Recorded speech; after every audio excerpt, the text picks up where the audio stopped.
शिव जी ने अपने ही बेटे का सिर क्यों काट दिया? और फिर हाथी का सिर ही क्यों लगाया? शेर या घोड़े का क्यों नहीं? आज मैं आपको वो कहानी बताऊंगा जो शायद आपने पहले कभी नहीं सुनी होगी। तो वीडियो को एंड तक देखिए।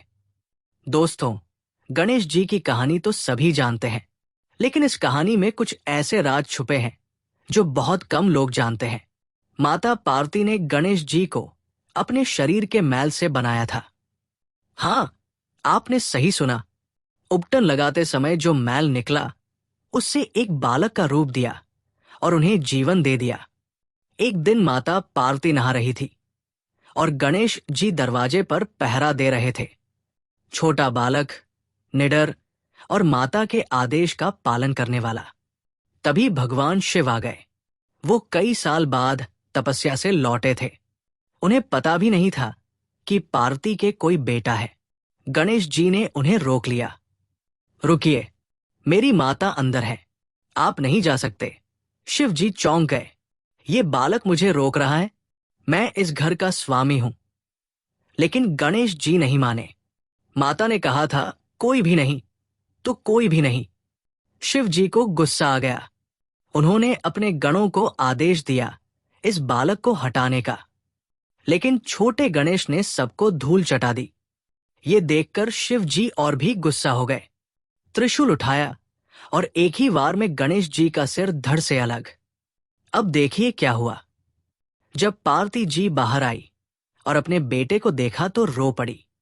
वो इतना क्रोधित हुई कि पूरी सृष्टि को नष्ट करने के लिए तैयार हो गई। उनका रुद्र रूप निकल आया। आंधी तूफान आने लगे, धरती कांपने लगी। सारे देवता घबरा गए। ब्रह्मा जी और विष्णु जी भी आ गए। उन्होंने शिव जी से कहा, आपने क्या कर दिया? ये तो पार्वती का लाडला बेटा था। अब पार्वती जी को कैसे शांत करेंगे? अगर उन्होंने तांडव शुरू कर दिया तो सृष्टि का अंत हो जाएगा। तब शिव जी को अपनी गलती का एहसास हुआ। उन्होंने पार्वती जी से माफी मांगी और बोले, मैं इस बालक को फिर से जीवित कर दूंगा। फिर उन्होंने अपने गणों को आदेश दिया, जाओ, उत्तर दिशा में जाओ और जो भी पहला प्राणी मिले जो अपनी मां से दूर सो रहा हो, उसका सिर काट कर ले आओ। गण तेजी से दौड़े।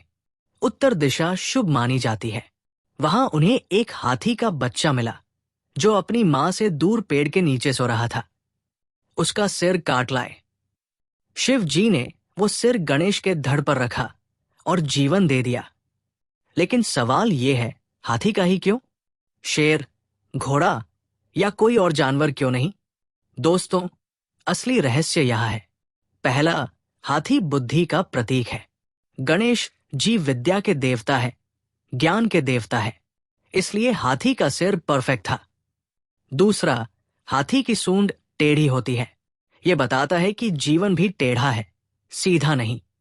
हर रास्ते में मोड़ आते हैं, लेकिन बुद्धि से हर समस्या का हल निकल सकता है।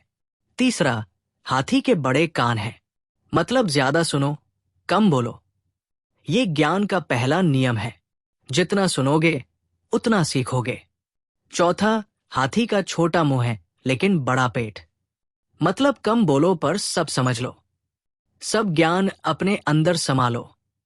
पांचवा, हाथी एक पैर पर माउस को सवारी बनाता है। माउस मतलब इच्छाएं, अहंकार।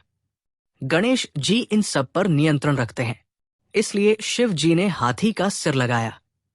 ये कोई सजा नहीं थी, बल्कि गणेश जी को संपूर्ण बनाने का तरीका था। वो सिर्फ पार्वती के बेटे नहीं रहे, पूरी दुनिया के विघ्नहर्ता बन गए। सबसे पहले पूजे जाने वाले देवता बन गए। हर शुभ काम में उनका नाम सबसे पहले लिया जाता है। तो दोस्तों, अगर ये कहानी अच्छी लगी तो लाइक करें और कमेंट में लिखें, गणपति बप्पा मोरया।